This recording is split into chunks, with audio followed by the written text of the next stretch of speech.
Hello guys, तो आप सभी का स्वागत है मेरे बड़े वाले ब्लॉग में। तो यहाँ पे आज मैं बता देती हूँ ये चल क्या रहा है। सबसे पहले मैंने अपनी ड्रेस फाइनल कर ली है कि मैं आज क्या पहनने वाली हूँ। जैसे कि आपको पता है कि आज है भाई दूज, सभी बहनों को भाइयों को हैप्पी भाई दूज। तो यहाँ पे मेकअप की भी हो चुकी है तैयारियाँ स्टार्ट। तो यहाँ पे मैंने अपने फेस पे सबसे पहले प्राइमर नहीं सीरम और बाकी जो फाउंडेशन लगाया। यहाँ पे पीछे से भैया आ गए थे, मैंने उनसे बोला था आप जा सकते हैं वरना कॉपीराइट आ जाएगा मेरी वीडियो में। उसके बाद मेरा पूरा मेकअप तो नहीं हुआ था, बट मैंने फाउंडेशन लगाने के बाद कपड़े चेंज कर लिए थे, जैसे कि मैंने आपको वीडियो में दिखाए थे कि मैं कौन से कपड़े पहनने वाली हूँ। यहाँ पे आरती दीदी भी आई थी कि वो अपने ससुराल से कुछ और पहन के आई थी, तो हमने उनको बोला कि आप ये पहन लो, और एलिस ने ये पहन के देखा बट उसको कुछ खास अच्छा नहीं लगा। उसके बाद उसने चेंज भी कर लिया था।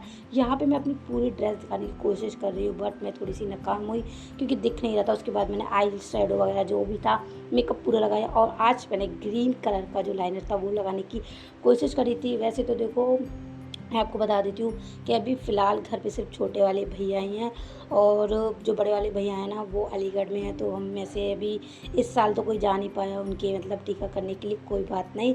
और जो मौसी के और जो चाची के जो हैं वो सब भी कहीं गए हुए हैं। दीपक और आकाश वो भी नानी के घर, और एक है करौली, जिसकी वजह से बहुत लेट हो जाएगा आज वो करना टीका। लेकिन कोई बात नहीं, जब तक हम छोटे भैया का ही टीका करेंगे। तो जैसे कि आपको दिख रहा है कि मेरा लाइनर भी लग चुका है, काफ़ी सुंदर लाइनर लग रहा है। उसके बाद हमने लिपस्टिक लगाई थी। इस लिपस्टिक में ना मैंने कम से कम 3 से 4 शेड इसमें मिलाए थे। आई नो इसमें मैं पूरा नहीं दिखा पाई, लेकिन इसमें मैंने 3 से 4 शेड मिलाए थे। काफ़ी अच्छी लिपस्टिक पड़ी थी। उसके बाद यहाँ पे मेरी लिपस्टिक भी लग गई है, और आरती दीदी भी काफ़ी सुंदर लग रही है। उसके बाद मैंने फेस पे जो फिक्सर होता है वो भी लगाया था। देखिए, ज़िंदगी में कोई फिक्स हो चाहे ना हो, लेकिन फेस पे मेकअप फिक्सर होना चाहिए। उसके बाद मैंने बिंदी लगाई थी। इसके बिना मेरी ज़िंदगी जैसे कि अधूरी है। मुझे बिंदी बहुत पसंद है, और एक लिपस्टिक काफ़ी सुंदर लग रही है, I know better. And then उसके बाद मैंने थोड़ा सा लिप ग्लॉस और लगाया था। इससे थोड़े लिप्स इतने ज़्यादा शाइनी लगते हैं, बहुत ही ज़्यादा, बहुत अच्छे लगते हैं। जैसे कि आपने देखा होगा मैंने दिवाली पे भी लगाया था। दिवाली पे भी मैं बहुत सुंदर लग रही थी। और यहाँ पे मैं फ़िलहाल रेडी ही लग रही हूँ, लेकिन अभी मेरे कानों के अधूरे हैं, तो अभी मैं कानों में पहनूंगी। यहाँ पे एलिस भी तैयार हो रही है। मैंने एलिस से बोला कुछ बोल दे, तो उसने बोला हैप्पी भाई दूज, क्योंकि आज भाई दूज है तो सभी लोग भाई दूज की ही तारीफ वो करेंगे बातें। यहाँ पे मैंने झुमके पसंद करने हैं जो कि मेरे नहीं है हमेशा की तरह। हमेशा की तरह नहीं, काफ़ी सारे झुमके मेरे पास है, बट ये वाले मेरे नहीं है। ये मैंने छोटी वाली भाभी के झुमके लिए थे, काफ़ी सुंदर लग रहे थे, मेरी इस ड्रेस पे अच्छे लगते हैं। और ये ड्रेस भी मेरी नहीं है, मैं आपको बता देती हूँ। ये ड्रेस भी मैंने एलिस से लिए उधार पहनने के लिए, क्योंकि भाई हम लोग देखो ज़्यादा करते नहीं है भाई दूज वगैरह, मतलब मैं एलिस तो नहीं करते हैं, बट हाँ आज आपको कुछ इसमें देखने को मिलेगा, ठीक है।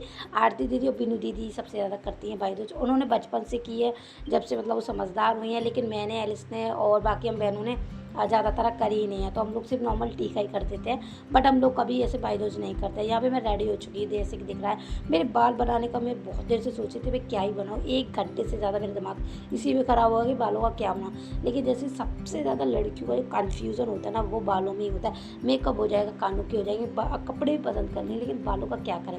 उसके बाद फिर मैंने कुछ ही नहीं किया, नॉर्मल बालों में क्लचर लगा लिया था। उसके बाद मैंने थोड़ी सी जुल्फ़े से बाहर निकल के, उसके बाद मैंने इतना हैवी टीका लगा लिया। आई नो आप लोग सोच रहे होंगे भाई दोस्त पे इतना हैवी तैयार होने की क्या ज़रूरत है। जैसे कि आपको पता ही है मैंने बहुत टाइम से मेकअप नहीं करा, ना ही कहीं गए, ना शादी पार्टी कहीं नहीं। यहाँ तक कि कोई बर्थडे भी इतना तेज़ नहीं हमारे घर में ना, बहुत टाइम से, मतलब मेरे को 4-5 महीने से मैंने मेकअप नहीं करा ठीक से। तो भाई साहब दिवाली पे और भाई दोस्त पे मैंने और एलिस ने कसर पूरी कर ली है। और ये जो कड़े दिख रहे हैं जो कि मैंने दिवाली पर भी पहने थे और आज भी पहने हो, काफ़ी अच्छे लग रहा है देखने में। मैं तो फिलहाल रेडी हो चुकी हूँ। एलिस और आरती दीदी अभी रेडी हो रही थी, उनका भी थोड़ा बहुत रह गया था बाल बनवाने के लिए।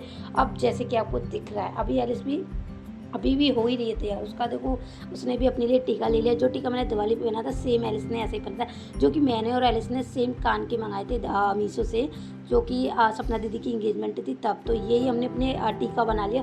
तो हमने सोचा आरती दीदी आप कहाँ रह जाओगे, आप भी टीका लगा लो, थोड़ा त्यौहार इतना लगना चाहिए कि भाई जोरों शोरों से हम त्यौहार बना रहे हैं। यहाँ पे हमने कलावा टीका और जो मिठाई होती है वो भी हमने रख ली थी, और एक डिब्बा आरती दीदी लेके आई थी गुलाब जामुन का, क्योंकि उनको पता है कि हमारे घर में ज़्यादातर सभी लोग गुलाब जामुन खाते हैं। और मेरे टीका कुछ हैवी ज़्यादा लग रहा है, आई नो, बट मेरे को बहुत अच्छा लग रहा है। काफ़ी दिनों बाद जब मैं तैयार होती हूँ तो मैं बिल्कुल खुल के तैयार होती हूँ, फिर मैं ये नहीं सोचती क्या छोटा था और क्या बड़ा था। और यहाँ पे मैं भैया से बोल रही हूँ कि फ़िलहाल आप ही घर पे हो, तो सबसे पहले हम आप ही का टीका करेंगे, और बाकी जो बहनें आएंगी वो आएंगी, और वो भी जब टीका कर लेंगे, क्योंकि बिनू दीदी थोड़ा लेट हो जाएंगी आते, और शाम को आएंगी। और यहाँ पे ये देखिए मैं और एलिस दोनों ही लोग और जो चौक होता है वो पूर रहे हैं और बनाने की कोशिश कर रहे हैं। मैं थोड़ी सी कंफ्यूज हो गई थी कि कैसे बनाया जाएगा। यहाँ पे आरती दीदी को मैंने फ़ोन जो दिया था ना, वो फ़ोन समझ ही नहीं पा रही थी कि कैसे फ़ोन को मैं मतलब चालू करूँ, कैसे इसको कैमरे पे करूँ। बट ये सब बनाने के बाद भी फिर मैंने ऐसे एलिस से बोला था मेरी एक वीडियो बना दे जिससे कि लगे कि हाँ भाई आज भाई दूज है। लेकिन एलिस बोली कि थोड़े अच्छे से बैठो। मैंने कहा चल ठीक है, थोड़ा ठीक से बैठने के लिए बोला तो मैंने कि चल ठीक है मैं थोड़ा ठीक से बैठ जाती हूँ। और यहाँ पे ना फिर थोड़ा सा हम दोनों मतलब मेरा ही फ़ोटो शूट हुआ था, फ़ोटो वगैरह भी खिंचवाए थे। और उसके बाद हमने छोटे भैया को बुलाया था कि भैया अब तुम भी आ जाओ, और जिससे कि हम अपना प्रोग्राम स्टार्ट करें। और अभी तक मैंने और एलिस तो कुछ भी नहीं खाया है क्योंकि बहुत ही भूख लग रही थी। और एलिस इस तरह से लेके आ रही थी भैया को जैसे कि लगन चढ़ दी।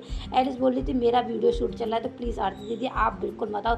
एलिस ने आरती दीदी को इस तरह से नकार दिया कि जैसे कि वो कुछ है ही नहीं। उसके बाद आरती दीदी को हमने बिठाया, उनसे बोला कि चलो अब अपना जो भी प्रोग्राम है स्टार्ट कर दो भाई, क्योंकि बहुत देर हो गई है अभी तक, मतलब कितना ही वेट कराओगे अब तुम भैया को। अभी थोड़ा सा म्यूज़िक के साथ आप मेरा वीडियो एंजॉय करिए, अभी थोड़ी देर में मैं और बोलूँगी।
अब भैया का तो हमने टिकट कर दिया है। यहाँ पे हम सभी बहनें बैठ गए हैं, मतलब सभी में फिर फ़िलहाल मैं और एलिस और आरती दीदी ही हैं। तो यहाँ पे हम चौक के पास ही बैठ चुके हैं। और ये जो कलावा और ये गोले जो आपके दिख रहे हैं, जैसे कि आपको पता है कि हमारे यहाँ पे अभी फ़िलहाल बड़े वाले भैया जो वो अलीगढ़ में हैं, तो हम उनके नाम का मतलब आरती दीदी उनके नाम का कलावा बांध रही है गोले पे टीका लगा के। जब भी वो आएंगे तो इसमें से कलावा और जो टीका है वो अपने माथे पे लगाएंगे, कलावा अपने हाथों पे बांध लेंगे। तो देखिए अगर जैसे भैया वगैरह कहीं दूर होते हैं या कहीं कहीं चले मतलब बाहर कहीं होते हैं, तो ऐसा नहीं है कि जा नहीं पाते, कभी कभार ऐसा होता है तो हम उनके गोले पे ही टीका और कलावा बांध देते हैं। तो फ़िलहाल ऐसे ही हो रहा है। तो हमारे जो दो अलीगढ़ में जो दो भतीजे हैं और जो कोको और जो छोटा वाला है, उनके मतलब आरती दीदी ने कलावा बांध के और टीका लगा के रख दिया है गोले पे। तो जब भी वो लोग आएंगे तो वो अपना अपना गोला ले भी लेंगे और एक एक मतलब जो कलावा और टीका वो भी अपने माथे पे लगा लेंगे। एंड यहाँ पे ये सारा प्रोग्राम हो चुका था। उसके बाद भाई साहब जो मेरे को भूख लग रही थी, एलिस से बोल रही थी एलिस भाई 2 बज चुके हैं तो चल भाई अब कुछ खाते हैं, क्योंकि मैंने और एलिस ने सुबह से कुछ भी नहीं खाया है। सुबह के हमने सिर्फ चाय पी थी, जिसकी वजह से भाई अब पेट में एकदम चूहे कूदने लग गए हैं। तो बस अभी अगर आप लोगों को हमारी ये वीडियो अच्छी लगी है तो प्लीज़ चैनल को जाके फॉलो ज़रूर कर लेना। अगर आप यूट्यूब पे देख रहे हो तो सब्सक्राइब कर लेना, फेसबुक पे देख रहे हो तो फॉलो कर लेना। यहाँ पे मैं फ़िलहाल सभी से बस यही कह रही हूँ कि आज का जो भाई दोस्त था वो काफ़ी अच्छा बन गया और हम लोग कुछ ज़्यादा ही अच्छे से तैयार व्यार हो गए। एंड देन अगर आप लोगों को वीडियो अच्छी लगी तो लाइक ज़रूर कर देना। एंड उसके बाद फिर हम दोनों तीनों बहनें खाना खाने के लिए बैठ गए थे, तो सभी लोगों ने थोड़ा थोड़ा ज्वेलरी उतार दिया था। हैवी लग रहा था बट मैंने सिर्फ माथा टीका ही उतारा था, उसके बाद बाल बना लिए थे। और खाने में थी टमाटर की कढ़ी बनाई थी और बाजरे की रोटी भी थी। उसके बाद थोड़ी देर बाद बीनू दीदी भी आ गई थी शाम को, तो फिर छोटे भैया का यहाँ पे भी टीका बीनू दीदी कर रही थी। और यहाँ पे थोड़ा लेट आई थी बीनू दीदी। अब ऐसा ही होता है, ससुराल से आती हैं लड़कियाँ तो उनके भी बहनें आती हैं तो जीजा जी की, तो इसी वजह से थोड़ा लेट हो जाती है। और यहाँ पे बिन्नू दीदी ने जैसे कलावा वगैरह बांधा एंड उनको गोला दिया। और मिठाई में भी पता नहीं कुछ लेके आई थी, हाँ खीरमोन लेके आई थी। उनके यहाँ पे खीरमोन बहुत ज़्यादा चलते हैं। और हमेशा से बिन्नू दीदी का एक और रिवाज है, वो हमेशा कुछ ना कुछ एक एक्स्ट्रा चीज़ लेके चलती हैं। जैसे कि मैं आपको दिखा देती हूँ, वो पान लेके चलती हैं हमेशा से। वो जब भी भाई दूज होती है या तो पान लेके आएंगी, वैसे स्टार्टिंग से तो वो पान ही लेके आएंगे। उनके यहाँ पे कोई रिवाज है कि वो अपने भाइयों को पान खिलाती हैं। तो वो पूछ रही थी कैसा पान खाएगा, मसाला वाला खाएगा कैसा खाएगा, तो भैया ने खा लिया और उनको मज़ा आ गया। भाई पान खा के किसको मज़ा नहीं आता है। वीडियो अच्छी लगी तो फॉलो कर लेना, बाय बाय।